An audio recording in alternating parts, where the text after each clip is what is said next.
Namo tassa bhagavato arahato samma sambuddhassa.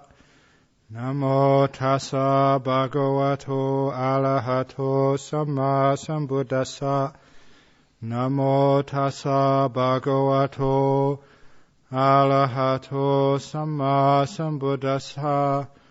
Sukha pachaya samadhi,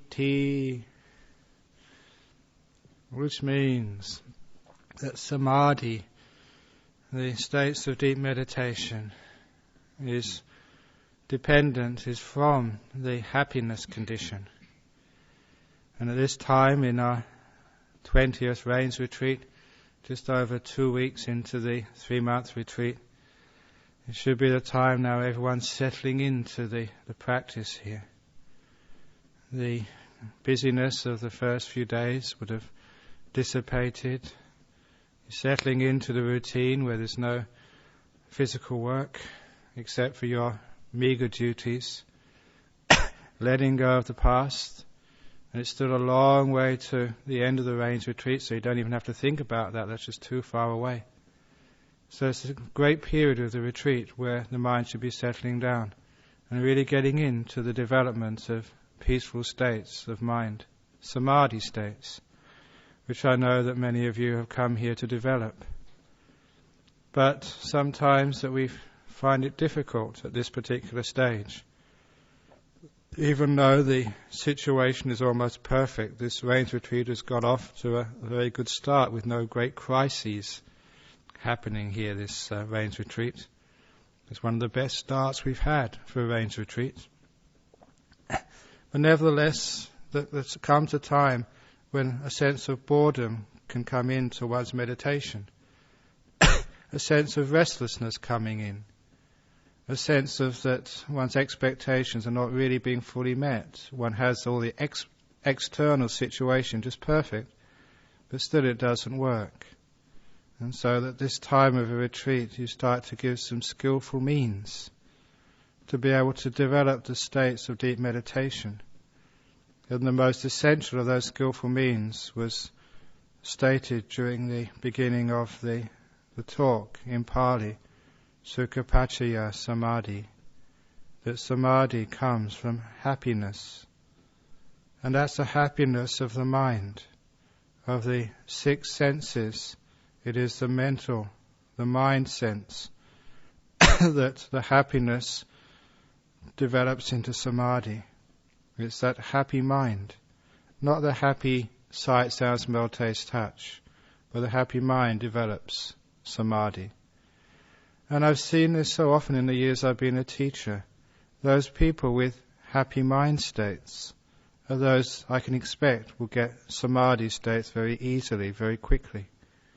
Those people who are pure-hearted, as you've heard me say before, who are very giving, who are very forgiving, who are non-critical, who, as they say in the world, are pure-hearted people.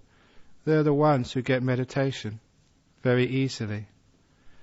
And it brings me to talk about the ways of developing happiness in the monastic life, in a retreat situation, and also the obstacles to that happiness, and why it is that sometimes that even in the best and most perfect situations we can feel quite miserable, frustrated, angry, disappointed. But please remember that if you do feel upset, angry, disappointed, frustrated, please don't pass the fault of that onto somebody else. Do not blame the monastery, the routine, myself, or anybody else. Remember that you are the owner of your karma, that you create those situations, those conditions, you react to them. You're the one who's creating the misery. And if you are creating happiness in your monastic life, then congratulations, because it's not me, it's not the monastery, it's not Ajahn Chah, it's not the Buddha. You're doing that. Well done. We are the owners of our karma. However, because many of us grew up in the Western world, we always tend to blame others for our unhappiness. as if it's other people are putting the obstacles in our way so that we cannot develop meditation, that we cannot develop the happiness, we cannot develop the freedoms of jhana, we cannot develop the Eightfold Path. It's always somebody else's fault. And that, as you know, that famous teaching of Ajahn Brahm is like having an itch on the head and scratching your bum. It's always doing the wrong thing. Recently in my talks in Nolamara and Malaysia, Singapore, Melbourne, I've always been saying the adage, never let another person control your happiness. And I keep that to myself as well. I never allow anybody, even in this monastery, to control my happiness. Because I know my happiness is my business. It's none of yours. So I decide to be happy. No matter what you say, no matter what you do, no matter what the situation is, no matter what my body does, I won't even allow my body to control my happiness. If I am sick, if I feel tired, if I've got a flu or a cold or whatever, I'm not going to allow that to stop me being happy. Because the happiness is my business. I know you can do that because the Buddha said you could. And that happiness is what leads to samadhi. So first of all, we understand that the happiness is our concern. We don't blame the monastery, the weather, our body or anything. We don't blame life, poor me. Instead, we follow the opposite of blaming and fault-finding. And the opposite of that is like contentment, gratitude. This is focusing on the positive of this monastery, of your life here, of your body, of your hut, of your mind state. It's called Katanyuta. That Katanyuta is very, very important. It literally means like acknowledge what's been achieved, what's been done. Acknowledging that. Acknowledging just all of the help which you've been given. Acknowledging the fact you've got a hut to stay in. Acknowledging that it's reasonably peaceful. If you don't think it's peaceful enough, just imagine or just remember, many of you have been to monasteries in other parts of the world, how noisy those monasteries are and how much more is demanded of you in other places than here in this retreat. So one is grateful for the opportunity. One is grateful for the food which is given. Even this evening I was saying, just when I was eating just a piece of chocolate, I was grateful that I had a piece of chocolate to eat this evening. Remembering that just somebody, some kind person, thought to offer some chocolate to the monks during this retreat. And they'd worked hard for this. And they'd gone to the shops to buy it. And they came all this way to offer it to the Sangha out of joy in supporting monks who were practicing well. And that piece of chocolate that some anagarika had unwrapped it, cut it up and put it up for the monks. And my upatak had very carefully put it in a bowl for me. To so many people I'm grateful for, so that I can have this one piece of chocolate. You may think that's silly, but the Buddha praised gratitude. And what it is focusing on the joy of what we have.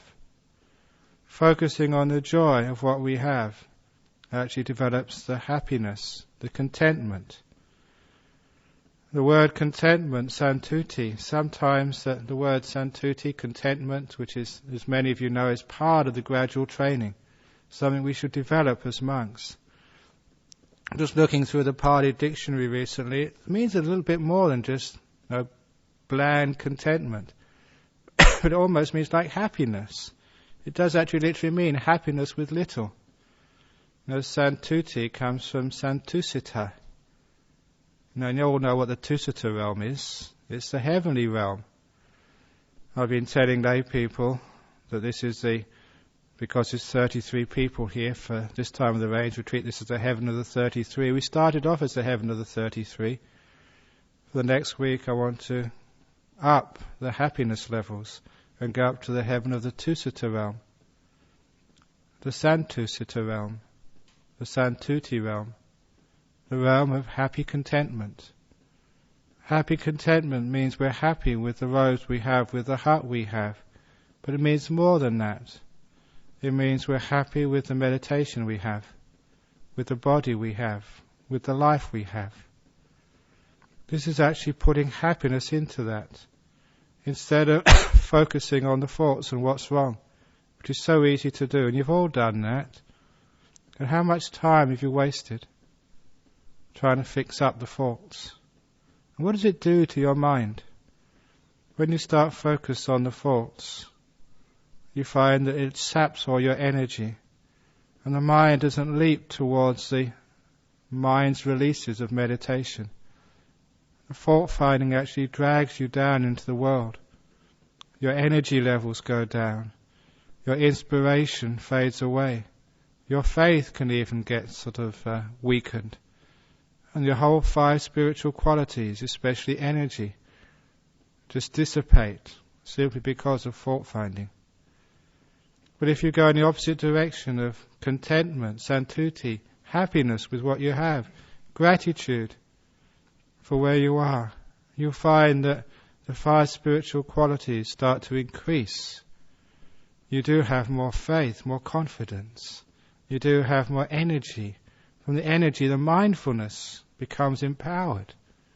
You're not wasting and dissipating energy. When you're happy, you're energetic. Samadhi comes from the sukha, and wisdom comes as well. It's wise to look with gratitude and with happy contentment on what's happening in this monastery, in your life, in your meditation. So when you're looking in your day, which you spend in your hut, isn't it wonderful that I have the opportunity just to be able to sit for half an hour or an hour? Even that's all the time you've got because you have other duties to do. Isn't it a great privilege to be able to sit and do the Buddha's work? You call it like watering the Bodhi tree inside of you. The simile I was saying to someone earlier. Like the Bodhi tree, the wisdom tree inside of you. Every time you meditate, you have a chance to water it. And those Bodhi trees are very, very strong, even if you don't water them all that often. Every time you water them, they grow and grow and grow. So you're doing the Buddha's work, you're doing the Buddha's job. Isn't it a wonderful opportunity to do this? And if it's your job to serve others, you're serving people who are meditating. Isn't it a wonderful opportunity to be of service to monks who are following the Eightfold Path? Which is very, very rare to find in this world, even in monasteries these days. Monks of the caliber of Bodhinyana Monastery, dedicated to the Eightfold Path, dedicated to samadhi, dedicated to wisdom, keeping their precepts pure. It's a privilege to actually to serve. And so when you look at your service in that way, again it brings happiness. And when you have got an hour to sit meditation, isn't it wonderful I've got this hour by myself to sit? If you start off with that attitude, you find that hour becomes a very happy hour, because it starts off with happiness. The mind leaps to that hour instead of spending all the time criticizing, fault finding. And you find that hour is just such wonderful, blissful samadhi, because you started from happiness, the happiness born of contentment, the happiness born of gratitude. The opposite is if we think, I've only got an hour, it's not fair. All those other guys are just doing so much. Why do I always have to do this? Rah, rah, rah, rah. You've all been through those states of criticizing others, criticizing the place, criticizing even yourself. I'm hopeless. Be grateful for yourself, the fact you've come to this monastery, the fact you're here, you sacrificed so much just to get this far. And think just how wonderful the achievement is just to manage to get to a meditation cushion or stool and be able to sit. Be grateful to your body for giving that time, even if you can only sit half an hour because you're pain or you're weak. Thank you, body, for giving me this half an hour where I can just focus on my mind and let go. Because when you're grateful to your body, the body will respond by being kind to you.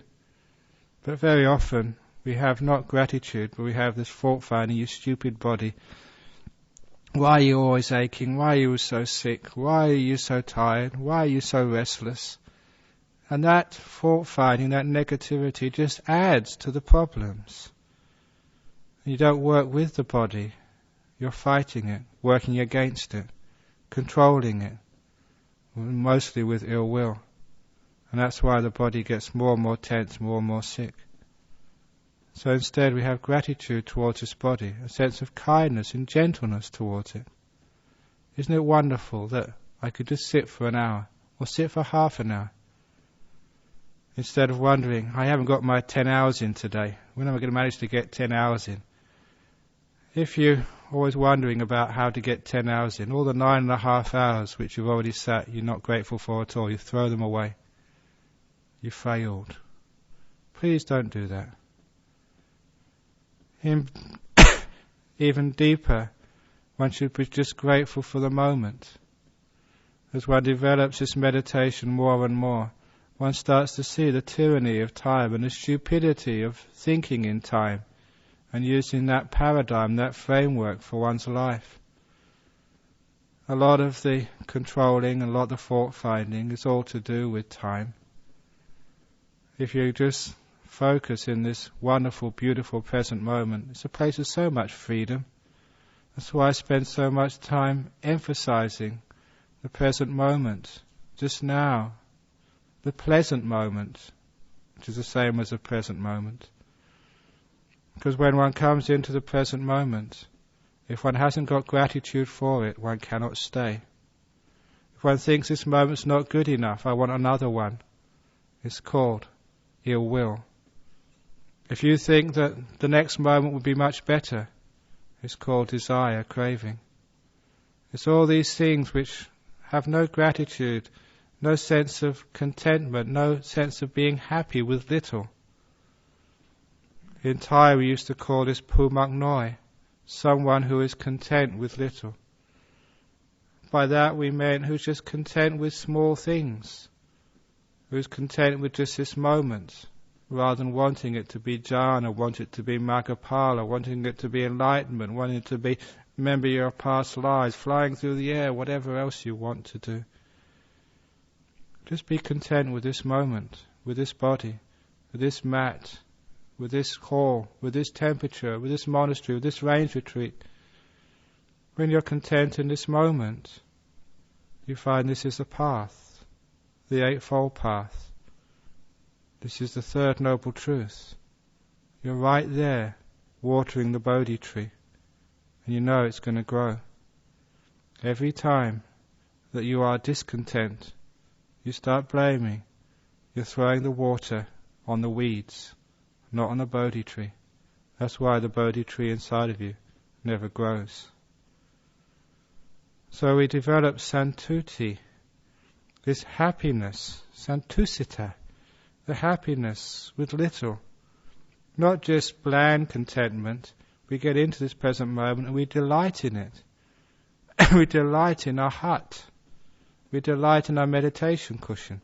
And even when you're sick, you delight in your body.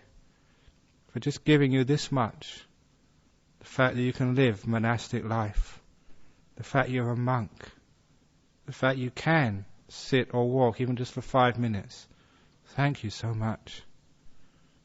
When you don't ask for very much, you get everything you ever want, and much, much more. When you ask for a lot, you hardly get anything at all. Always used to be the tradition of the teachers. Whenever you'd ask for something, they never give it to you. When you never asked at all, you get heaps and heaps of things. Even this monastery, we never asked for anything in this monastery, never asked for donations. That's why they come.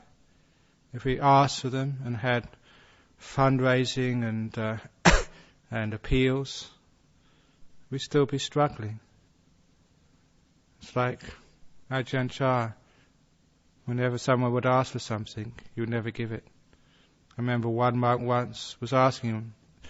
This was a time when the monks were being dispersed to the different branch monasteries. And at that particular time, one Western monk was told to go to a monastery called Suan Gloy, which was not at that time a very popular place to go to.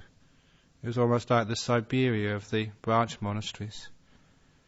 But he was resolved to go because Ajahn Chah wanted to go there. So he went to see Ajahn Chah. When am I going to go?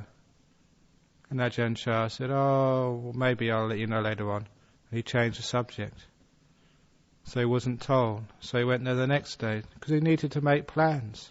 He said, Ajahn Chah, when am I going to go? And Ajahn Chah changed the subject again. I was there at the time when he was telling me, I don't know when Ajahn Chah is going to let me go. About 6 or 7 nights in a row, he'd go to the Ajahn Chah's hut and keep asking. And after a while, he gave up. And as soon as he gave up the next day, Ajahn Chah said, you can go on this day. Ajahn Chah was playing, teaching. The more you ask, the less likely it was that he would give you what you wanted. When you let go and didn't mind, he would give it to you. This is a metaphor for meditation. Whenever you ask for deep meditation, you will never get it. As soon as you give up and just content with how far you've got, deep meditation comes to you. So this gratitude and this contentment, this happy contentment, is important ingredient in the path to deep meditation. It's an important ingredient in the whole Eightfold Path which leads to enlightenment. So you should pay a lot of attention to this. Just being grateful for whatever you get. Those of you who are on retreat, please spend a moment of gratitude for the people who bring your breakfast and your lunch. And I don't mean just the monks who put it in your bowl, who bring it to you. I mean the people who work so hard to bring this food, so I can practice without needing to work myself. Have so much gratitude towards this, and it will make the food taste more delicious. With your gratitude, the food tastes wonderful. With ill will, say, why did they put this in my bowl? I told them I didn't like this. Whatever else you think like that, you'll find that the food will not taste delicious at all, and you'll get stomachache. Your karma, vipaka, karmic result of being ill will. But not only does it taste delicious, it digests well. And it's because you put happiness into a simple thing. And it's the same when you're walking and sitting, you're putting happiness into just being a monk. You're putting happiness into being able to meditate. You're just grateful for this. And then you go from the heaven of the 33 into the heaven of the Tusita realm, the heaven of the happily contented beings, who don't want very much, who don't need very much, who are just happy just with little. And you're just happy just with being able to sit and just watch in the moment. Whether you can get to the breath or not, or get nimittas, or get jhanas, oh, that's way down the track. I don't care about that. I'm just happy to be peaceful. Happy for a moment just to water the Bodhi tree. And as you do that, you can understand why that creates the happiness in the moment. The happiness with the present moment. The great gratitude for the present moment, which is why the present moment stays and doesn't go anywhere. Why the mind stays and doesn't go anywhere. Because it's happy with just this little old present moment, no matter how it is. I've been asking people to actually anthropomorphize with things like the present moment. Look upon it as a being, a very neglected being. Because how often do you actually neglect the present moment to go planning the future or lingering on the past, what someone said or did? So often the present moment is so neglected. So look upon that as a being, the present moment as a being who is so friendly towards you, is always coming up to say hello, do you really want to play with me, spend some time with me? And if you spend time with the present moment, it gives you so much happiness, so much peace. So look at your present moment as a little being and ask yourself, are you spending enough time with this being, the present moment, your friend, your kalyana mitta, your noble companion? Or are you neglecting it to go off and do something else? To fantasize, to plan, just to remember, to dream. It's all neglecting your Kalyanamitta, the present moment. If you have gratitude towards it, friendliness towards it, content with it, then it will blossom in front of you. When people first watch the present moment, sometimes if they've got a fault-finding mind, they just cannot stay there. That is why the mind wanders, because you're not happy where you are. How can I be happy where I am? By putting happiness in there. Change one's attitude. When change one's attitude, and there's gratefulness, santuti, katanyuta, loving kindness, then it's so easy to be in the present moment. The present moment becomes your wonderful friend, your Kalyanamitta, your noble acquaintance. We call it a noble acquaintance because it does lead to noble states of mind. It leads to peace, to stillness, to freedom, to liberation, to bliss, to enlightenment. That's why the present moment qualifies as Kalyanamitta. So hang out with that. It's almost an Aryapugala, a noble person. Not quite, but it certainly leads that way. And as you hang out with the present moment with gratitude, you don't find fault with it. Okay, so you got an ache, so you got a pain, so it's hot, so it's cold. Don't look in that part of the field of perception. Look in the other part of the field of perception. That part of the field of perception which leads to stillness, which leads to sukha, to the happiness of the mind, which leads to samadhi. It's up to you to train your mind, to train perception, to pick out the noble qualities of katanyuta, santuti, metta. If you don't, then you never get anywhere in your meditation, no matter how perfect the situation is. I can give you $1 billion to make your perfect hut, perfect monastery, perfect teacher, perfect food. But if you haven't got gratitude and contentment, loving kindness, it will never be perfect enough. You'd always find fault with it. Because you find fault with it, you'll never be able to be still. You're always doing something to make it better. Always seeing the faults, seeing the mistakes, fixing this up, fixing that up. Never stopping long enough to appreciate. It was only Mara who said it wasn't good enough. The Buddha said it's already good enough. So when we develop that contentment, what we're actually doing is focusing on what we have rather than what's not there. We allow all that's not there to disappear, to let go to emptiness. In that sutta on the Chula Sunyata Sutta in the Majjhima Nikaya, the Buddha's way of meditating on emptiness. It's always focusing on what's missing out of gratitude. Think of all the stuff which you don't have to do. Think of all of the busyness which is no longer there. And you feel so happy and content. You're free of so much. You don't have a wife or a child. You don't have a house and a business. You don't have to worry about money. Oh, what bliss. Just like that king who became a monk, who was sitting by the root of a tree. Aho sukhang, he was saying. What do you mean about that? He said, I'm not a king anymore, no worries anymore. Oh, aho sukhang. Please do that. When you finish your work, sit back in your hut. Aho sukhang, oh what bliss. I don't have to sweep now. Oh what bliss, I don't have to cook now. Oh what bliss, I don't have to eat now. Oh what bliss, I finished my shower, I don't need to shower now. Be grateful of all the things which you don't have to do. That brings happiness, contentment. This is a training which one needs to do. As one trains in this more and more, the present moment is so easy to hang out with, because one is always not trying to fix something to make it better for the future. One is actually developing stillness through contentment. One is developing happiness through that stillness. And the present moment just stays. when that contentment grows, then the happiness grows with it. You're so happy in this present moment, you just can't be moved.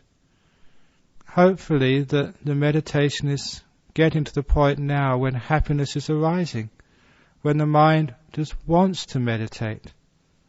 Not when you have to just do your hours. When you get up in the morning and it's as if this is really what I want to do. You can't sort of, go to the toilet fast enough and get back to get into your meditation again. This is where the happiness is starting to arise in your meditation, in simplicity, in contentment, in gratitude. What a wonderful opportunity this is, and you're really getting into it, enjoying the beauty of meditating. You'll develop the happiness. This is what should be occurring. And you're so happy sometimes in the present moment, there's nothing to say. Silence is a deepening of contentment. The mind isn't restless because it's happy where it is. And you don't need to have great bliss to have that stillness if you are happy with little. If you learn contentment with little. But if you really want to get jhanas before you're going to be still, you really, minimum is a nimitta. I'm going to work till I get this nimitta. If that's the degree of your desire and craving, you'll never be still. Not enough contentment, happiness with little. You'll always be thinking, planning, complaining, what am I doing wrong? Maybe it's the place is wrong, the teacher's wrong, the teaching's wrong. Maybe I shouldn't be doing the breath, maybe I should be doing kasinas. Maybe I shouldn't do kasinas, I should do metta. Maybe I should do walking, maybe I should do... Shut up, please. Just be content with where you are. Develop the happiness with little. Just so happy just to be here. The mind might be all restless all over the place. Okay, I'm content with this. At least I'm sitting down. At least I'm not speaking bad. I'm not doing bad, no matter what the mind is doing. At least 2/3 of the training in bodily, verbal and mental conduct is okay. That's good enough for now. If you're just content like that, the mental stuff ceases. All thought comes from discontent. All movement of the mind comes from seeking happiness somewhere else. You should be able to see that by now with your insight. Every time you want something, the mind moves. Every time you're not happy where you are, you're discontent, you're finding fault, it means you can't stay. You have to move. You've been moving all your life. You've been moving through samsara for lifetimes. Always discontent, looking for this something else. Never being here. Never developing this softness which can be happy with little. Happy with this. This is good enough. Thank you so much just for having this little moment, this little hut, this body, this old breaking down body, but thank you so much. I'm still alive. And I've got this moment I can meditate. Oh, thank you. Then the mind leaps towards the moment. It leaps towards silence. And it stays there. It stays in the silence, effortlessly. And you're learning the way of meditation. You're also learning the path to Nibbana. This is the Eightfold Path. This is the middle way.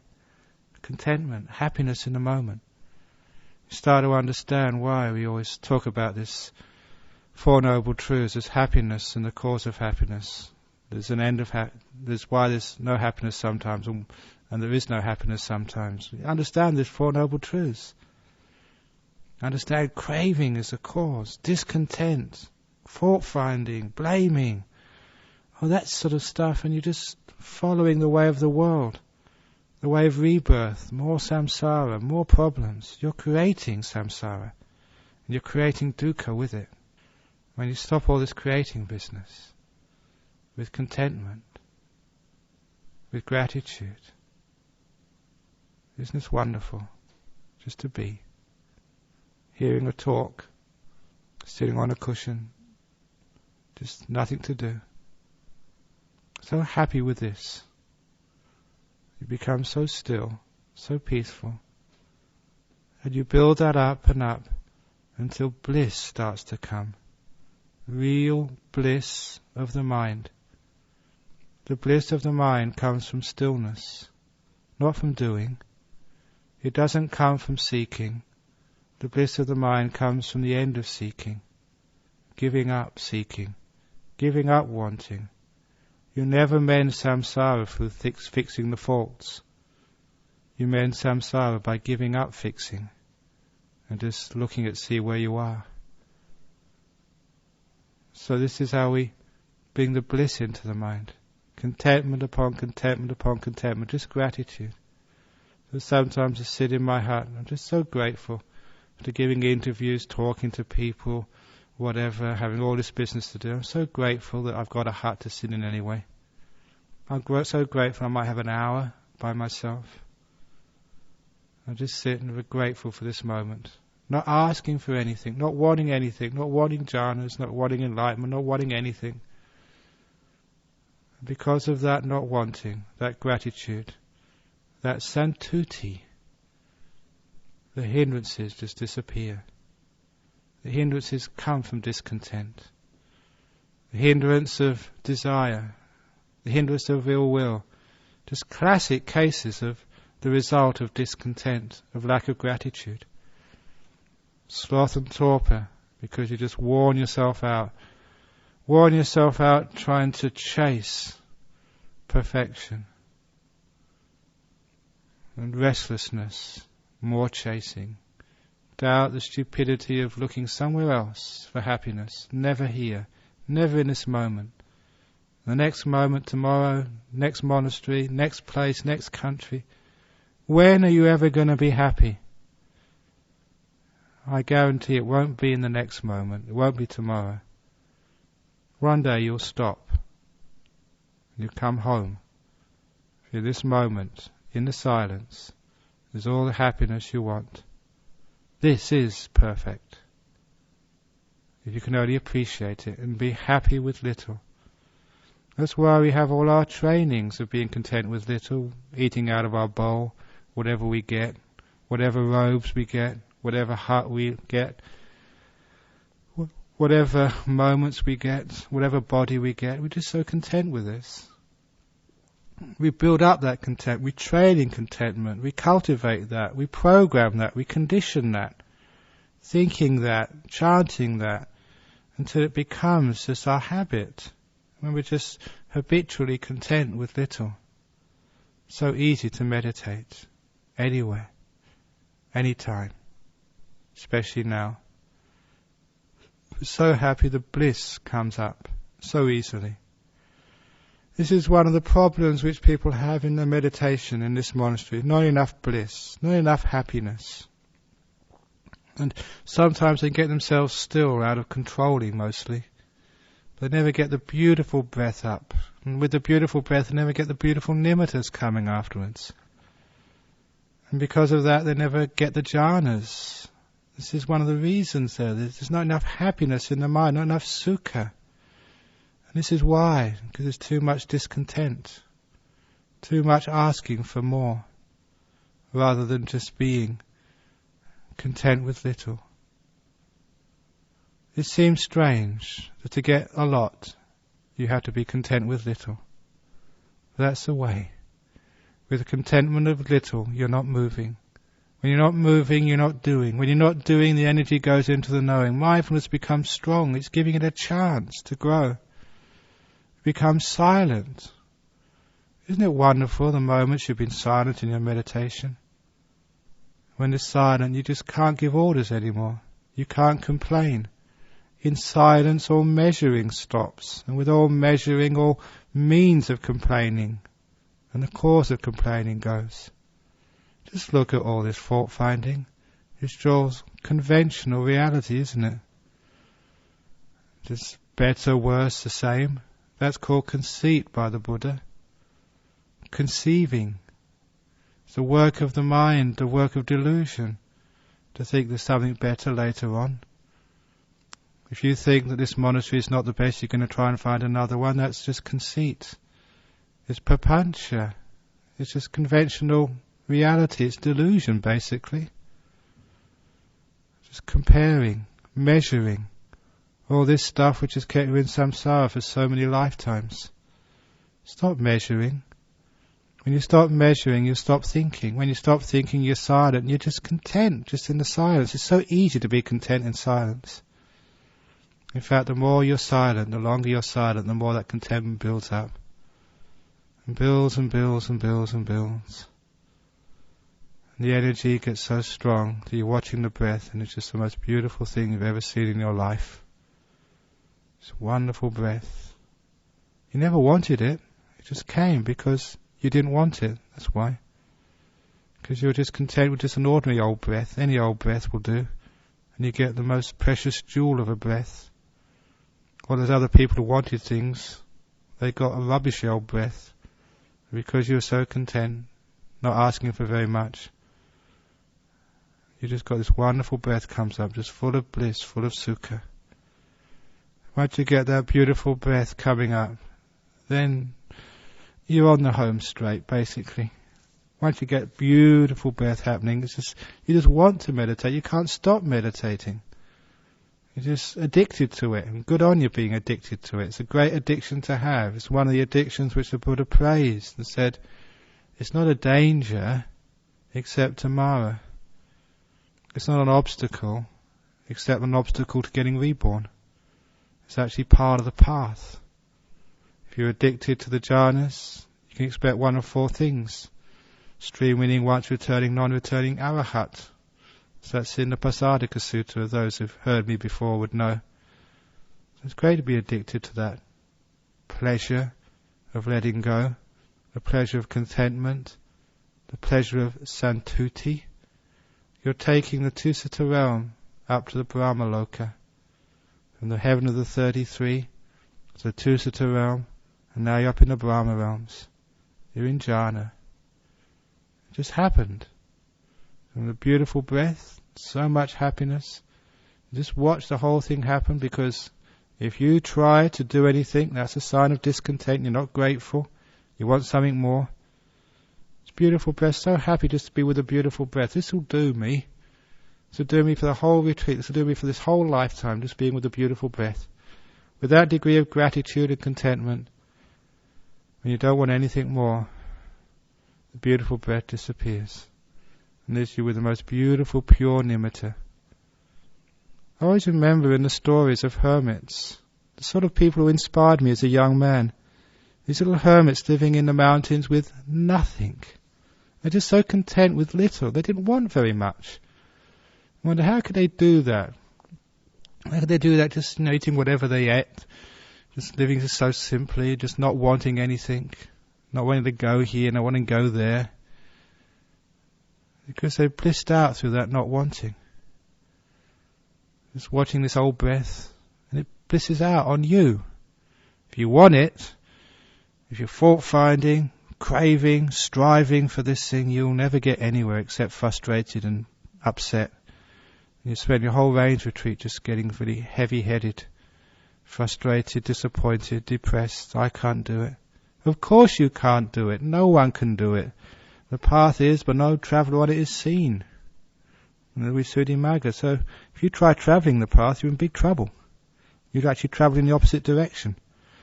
Back into samsara, into dukkha. Back into the lay life if you travel a lot. So give up all of that travelling. Be content where you are. Develop happiness in this moment. Happiness in silence. You get all the bliss in the world. The breath becomes so blissful, just this wonderful nimitta arises, all by itself. You never asked for it, you never wanted it, you never looked for it. You're quite happy if it wasn't there, but if it's there, you're even more happy, just content with anything. And this nimitta comes up, and that's good enough for me. Amazing that I've got a nimitta. Oh wow, thank you for coming. If you want to go, it's okay. If you're only just coming for a few moments, that's all right with me. If you want to stay, that's all right with me. I'm content. I'm just so happy you've come for a moment. I'm so happy that in my whole monastic life I've seen a nimitta just for 1 microsecond. Oh, isn't that wonderful? With that sort of attitude, the nimitta will come to you and say, hey, this guy knows Dhamma. This is the sort of guy I like to hang out with, says nimitta. If you're the guy who tries to control it, find fault with it, clinging on to it, you'll go and find someone else. Never come to you again. You're just too coarse, too wanting, never satisfied. You'll come to those people who've got pure hearts. Those pure-hearted people who are suitable to see nimittas. Those ones who don't ask very much in the world, who are very content, a lot of gratitude, always just thanking you so much for just small favours, never finding fault. They're the ones who nimittas come to. They're the friends of nimittas. Beautiful states of mind come to beautiful people.